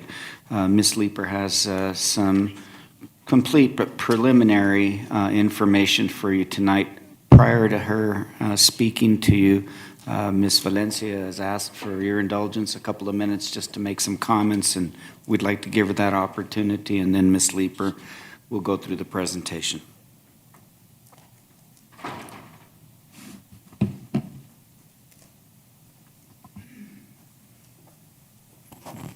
Good evening, President Ochoa, Dr. De La Torre, and Board of Trustees. Excuse me, I wasn't prepared to speak tonight, but given the opportunity, I will take it. Anytime I can talk, I will. Talking about salaries, I know you're going to get into that. I just want to mention a few things. Things aren't going very well right now. Everybody knows inflation is at an all-time high. Rent, homes, they're going up. Gas is sky high. And even interest rates are going up too. You have to understand all of your employees are being hit by that. And we want to make their lives a little bit easier.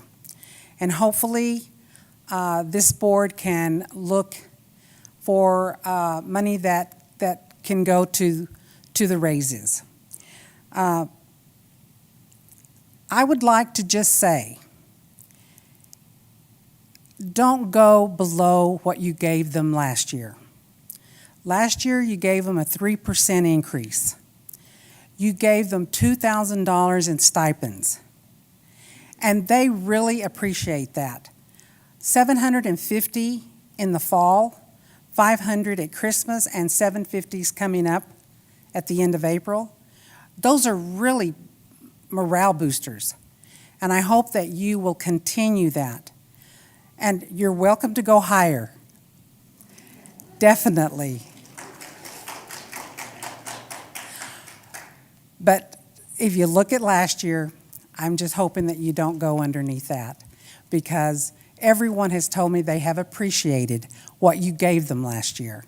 And I'm just hoping that you will continue it. And with the ESSER funds, I know the bonuses, the stipends, I'm hoping that you can continue those. Let's not forget, though, our experienced teachers. A lot of teachers are at the very top as far as experience is concerned, and they fall off the ladder. And when that happens, they don't get the increase. They get a very small increase. And I'm hoping this year that you will consider a longevity stipend for these teachers. And I know they would appreciate it. They've been talking to me, asking me, please do something for the experienced teachers. So I'm asking this board to please consider giving them a hefty stipend. And at the last, don't forget about just everyone that does extra work for the district. I would love to see those stipends increased. We need to be competitive with Socorro and El Paso, and I'm hoping that you will look into that too. Once again, the teachers, the employees of this district are very appreciative of last year, and therefore I ask that don't go below that. I thank you, appreciate you.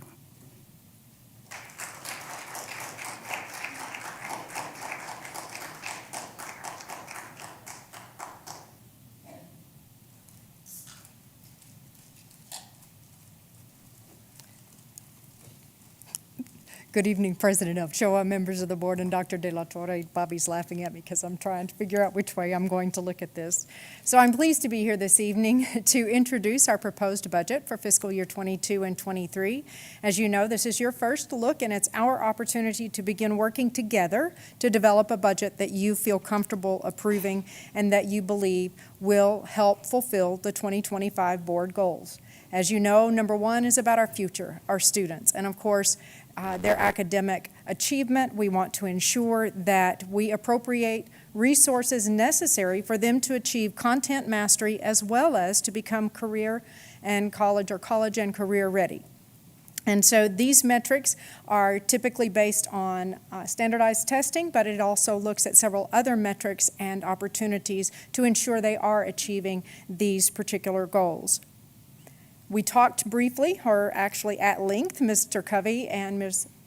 Cerceres, about the ESSER funds that have been made available to us. We have $216 million all in total to be spent by 2024.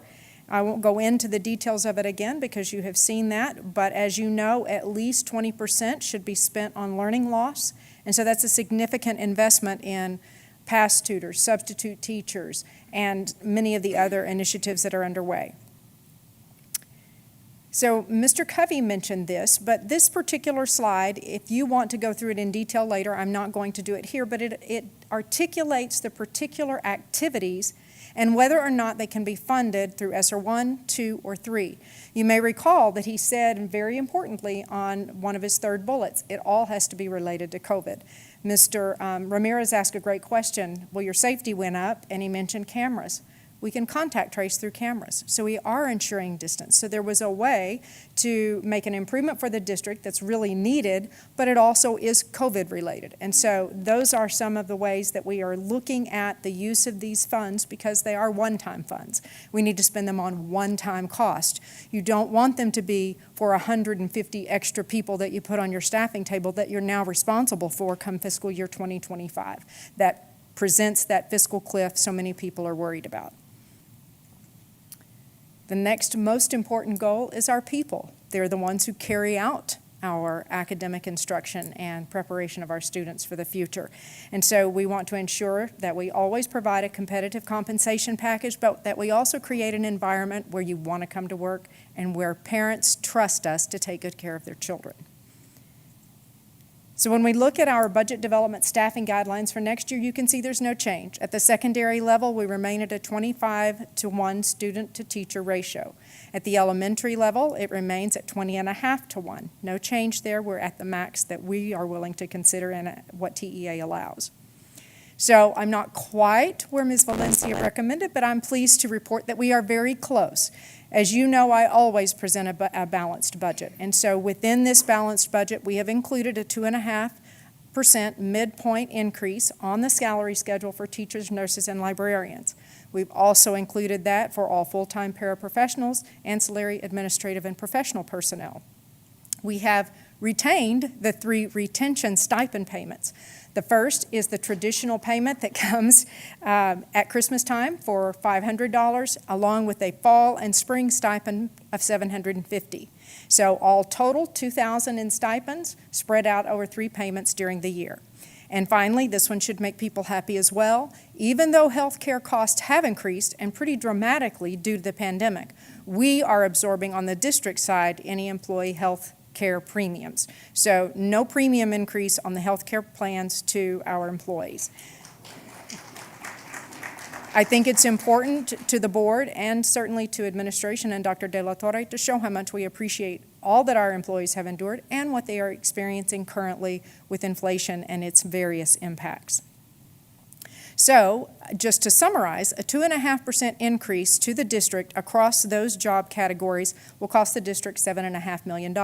Keep in mind, this is ongoing forever, as long as they're employed by the district, and we aren't using these for temporary personnel. These are our full-time people that will always be with us, or we hope they will be. $7.5 million for a 2.5% increase. If you opt to go to a 3%, as Ms. Valencia requested, that will be an increase to $9 million, almost 9.1. And finally, if you considered a 4% increase, it would be $12.2 million annually. I would not recommend the 4. I could live with the 3, but that is my recommendation. And again, those stipends, one in the fall for $750, one on the final paycheck of November for $500 leading into Christmas, and then a spring stipend as well to be issued at a date to be determined. We did not specify those dates because last year during our workshop, we had different suggestions. We were going to do it in October. You asked for it in September, so we just left it open this time, and we'll decide that with the board. The cost of those retention stipends. So each of the fall and spring stipends cost us $4.5 million. The November stipend is almost $3 million for a total of $11.9 million in stipend payments to employees next year. I want to make sure everyone understands it's limited to full-time personnel and it's being paid from ESSER 3. When ESSER 3 is gone, these are gone too. The only one that might remain is that traditional $500 Christmas bonus. The others will cease to exist by default. These are some new sign-on bonuses. We are looking for great and talented staff. We want our Ysleta graduates who have never worked here before to come home and work for Ysleta as teachers. If they've never worked in the district before, we're offering a one-time sign-on bonus of $2,500. I won't go through all of these in detail, but you can see math and science teachers, bilingual, dual language, dual credit, special ed, any new hire, and then to Ms. Valencia's point, if you are at 31 years or greater on the salary schedule, we are offering a $1,500 payment to show our appreciation for the level of experience and your loyalty to the district. You can see the fine print at the bottom, also contingent upon ESSER funding. When it's gone, so are these, most likely.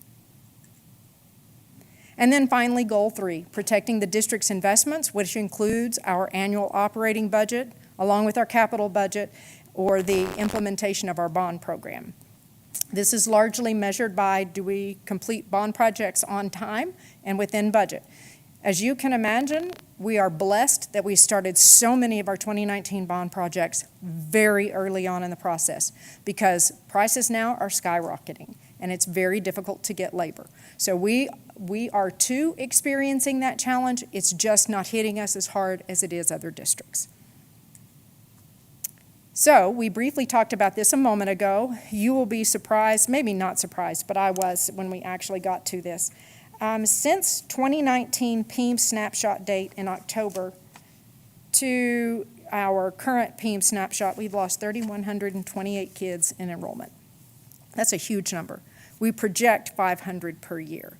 So that then converts to ADA, which is how we're funded.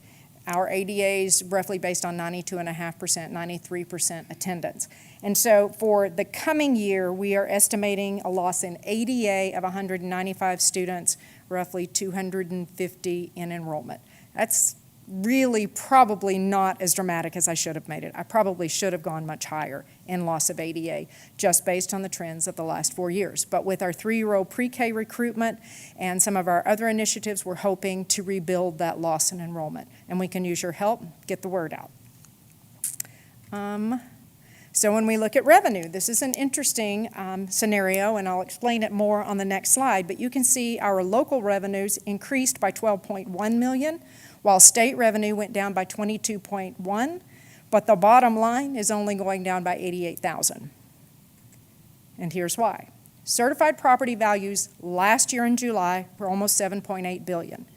Our preliminary property values received on March 16th of this year are up $1.4 billion, 18% for $9.2 billion in property value. That's an incredible increase. Well, as you can imagine, people are not very happy. So I'm really interested to see what final certified values come back at. The Central Appraisal District is really expecting an overwhelming opposition to it. So I expect that we will see that as well. They are not going to take that sitting down. I'm sure Mr. Rosales is hearing about it, but taxpayers, I expect, will be opposing their tax bills and filing for relief.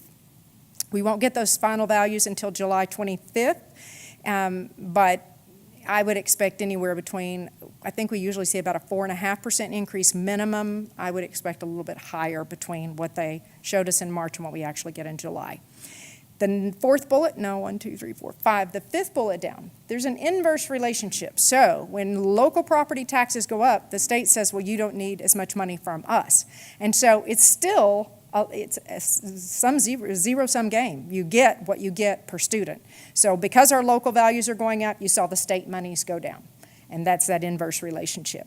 Foundation payments, which come in September, are based on current year property values. So this goes back and talks a little bit about the budget by fund and function, and it also ties back to your strategic goals. So goal number 1 is about what do we do to prepare our students with content mastery and for college career readiness. 66% of the budget is dedicated to instruction. It's directly impacting the academic success of those students. So goal number 1. Goal number 2, we look at an object level, and 82% of our budget goes to our people. That's where we invest the most of our money, is in our people. The rest of those contracted services is like our utilities, general supplies, is fuel, things like that. And you can see they make up a very small percentage. 18% of the rest of the budget is split amongst those things. So here's where we are this evening. We are presenting the budget workshop, or the proposed budget, for your consideration. Taking into consideration the feedback I've already received, we're going to develop that Google form, which should be relatively simple. I will remind you, last year we did look at something very similar to this. We had a capital investment chart that we showed you where operations or maintenance and operations had invested in monies that had been spent on capital projects beyond the budget. So what were we doing out of operating? We will give you the same thing. We have an assessment of the fields, because turf was installed in 2015 on football fields. We just did baseball 2 years ago, just did LED lighting. We have roof assessments. We have asphalt pavement assessments. So we have every kind of assessment. We're going to take your requests and rank those against the existing assessments and show you either this is already planned to be done or it's coming up. Exterior painting of campuses. Many of those things are addressed just daily through the maintenance and operations budget. We just take care of them and do them. Major capital expenditures, $2.5 million for an asphalt parking lot at Del Valle High School, those we have to build into the capital plan, but we still funded it out of operating. So we will take those into consideration, then come back to you in May with all of that, plus your input, and discuss it again, and then most likely bring it back to you in June for approval. And with that, I can take any questions.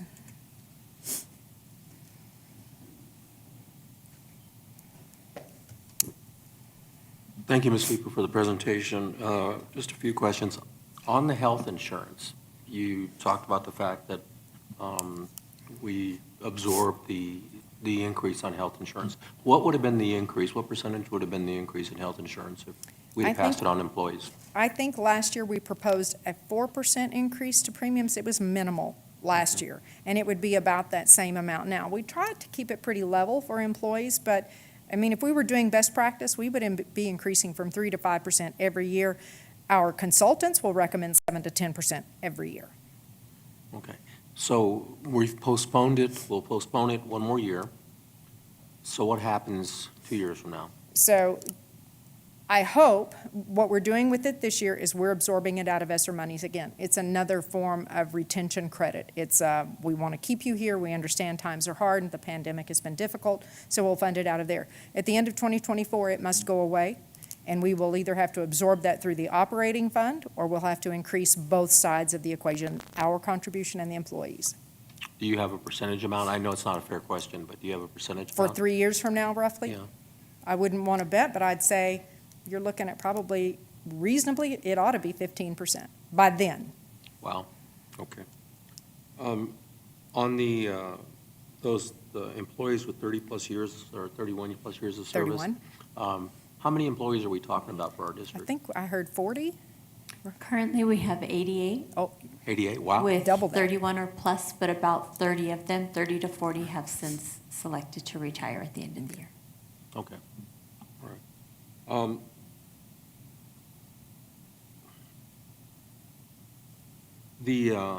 Our initiative to include 3-year-olds as part of our pre-K program, I'm incredibly excited by this part of this aspect of it. And does that have any impact on our ADA?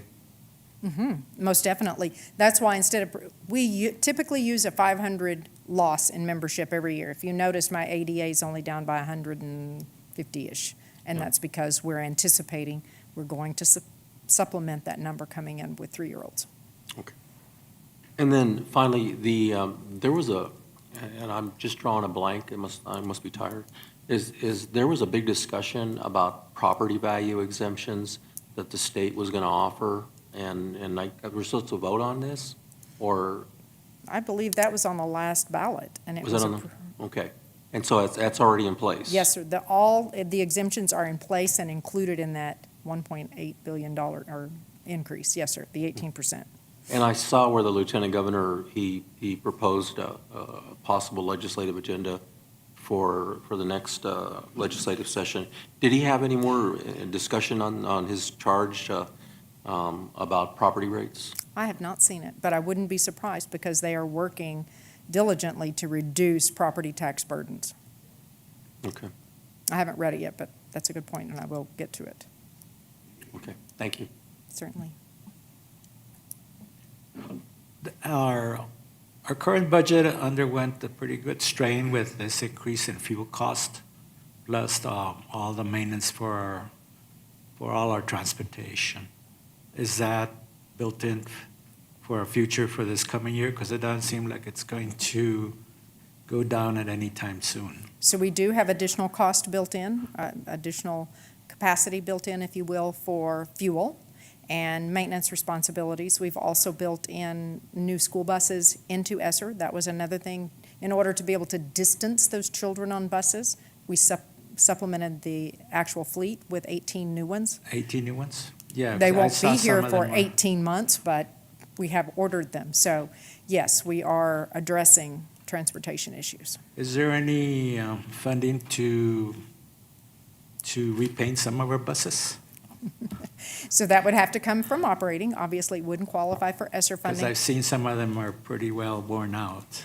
They've been Yes, weathered. and actually, before, when students were not in school, we had already started developing a plan. The Riverside CTE building can accommodate, and actually what you paint is the hood and the top, and those kids are qualified in that paint shop to do that. We're trying to work with them to see if that's something we could do in-house versus farming it out. I can tell you that we also reached out to the city because Sun Metro does have a full paint booth for buses, and before the pandemic, we had just almost reached an agreement for, they were going to paint our buses, we were going to pay them. In fact, they took a trial bus. Right. And then Fell apart. the bottom fell out. On the new hires, can you put that chart back up again? That you're giving There we go. sign-on bonuses. I didn't see anything there about CTE. Because some of those are pretty specialized. So currently, we do have some CTE stipends on our compensation plan. These are just in addition to what we currently have. Do math teachers get stipends?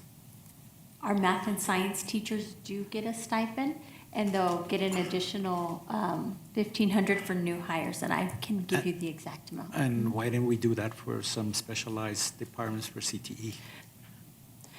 We're looking at the needs that we currently have within the district, and what we're finding right now is that the hardest to fill positions fall in science and math, special education, and dual language.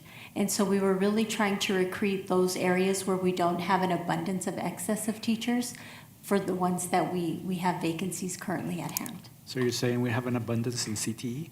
We don't have any vacancies currently in our CTE program. Okay. We'll definitely continue to monitor, sir. Mr. Rosales. I don't mean to throw a wrench, but I've got to ask this question. Because this has been asked of me. What am I doing? I got to get close to my mouth, okay? And again, I guess my first point is the longevity stipend. Is this something that the longevity employees completely are in tune to? Are they happy with this kind of increase, improvement? I'm asking the audience. I don't guess they're all not here, but I'm just curious if that is something that we hit it right on the nail in terms of additional income. So I don't think they have had a small one, or have they had one at all, Bobby? No, currently, Not if yet. they max out on the salary schedule for teachers, they get approximately $500 less per year in comparison to a teacher that is on the salary schedule. So what this does is it enhances the amount that they would get on top of the percentage increase. That's what I wanted to hear.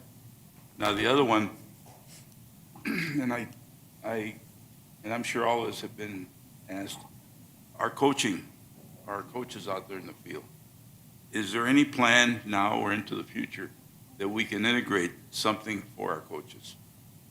And I know that they're being compensated, but my point is that, and I'm not talking about what it was done elsewhere. I'm just talking about our district, because I understand the limitations that we're confronted with every year.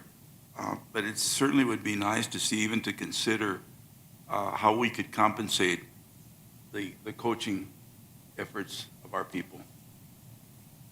It's interesting that you brought that up. This year, we did a comparison between the 3 large districts in El Paso, and there were some areas in our athletic programs where we were slightly below. So what we're recommending to the board is to increase our athletic stipends to be at least at or above what the neighboring districts have.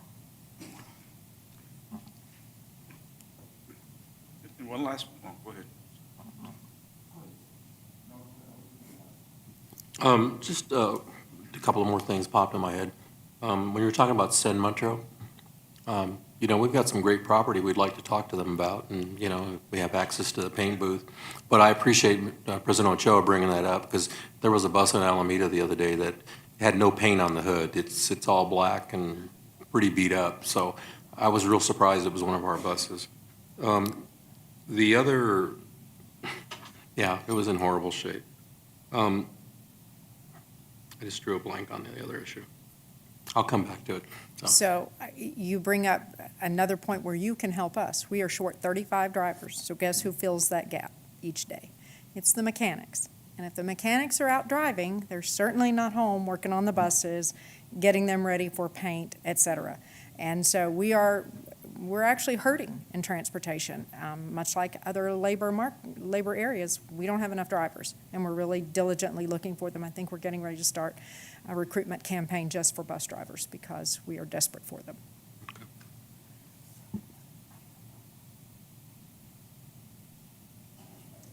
We talk about the budget, I think we can only expect more pressure coming from the state. The promises by our current governor are pretty much headed towards, excuse me, re-election, and by doing so, popular things is let's generate less property taxes and so on and so forth. But I would say to all of us around in this room that that's going to be a challenge if it goes through, being in as much as the control of the legislature is such at this point.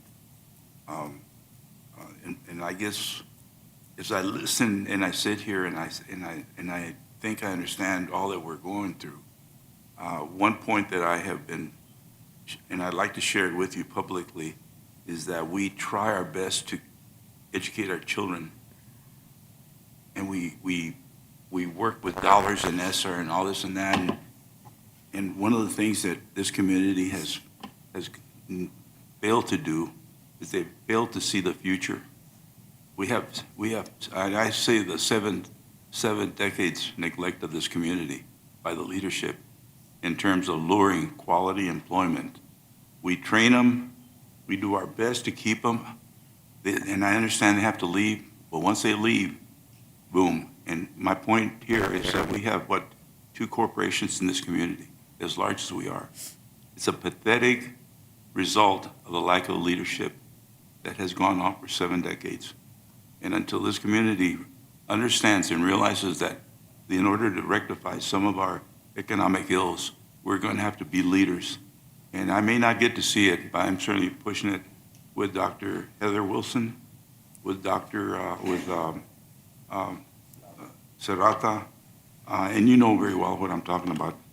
And so when you put everything together and I see the efforts of our administration, it's hard for me to sit here at my age and not see this community thrive.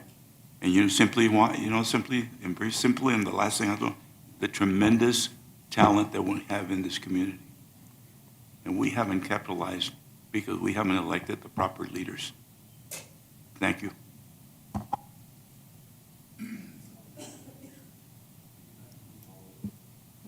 You've remembered. I remember, sorry about that. No?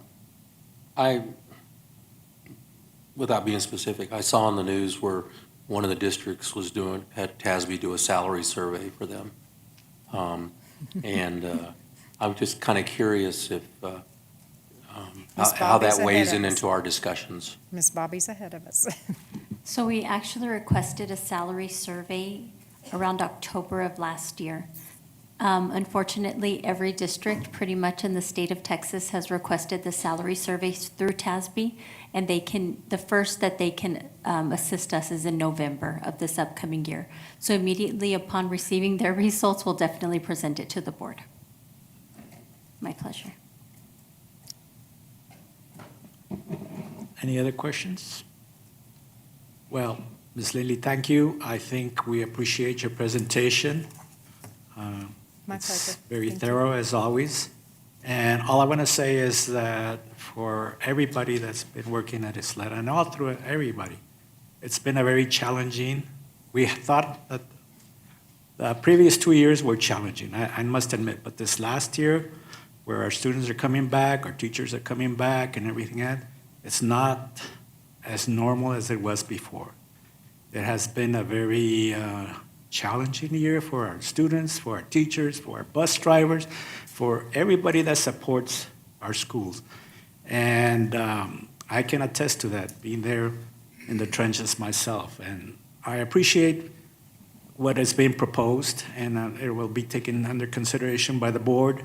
But I just want to say we appreciate every single individual that has worked for us to support our students so they can, like Mr. Rosales says, they can achieve their dreams and their goals and bring our community forward like it's supposed to be. But thank you very much. Thank you.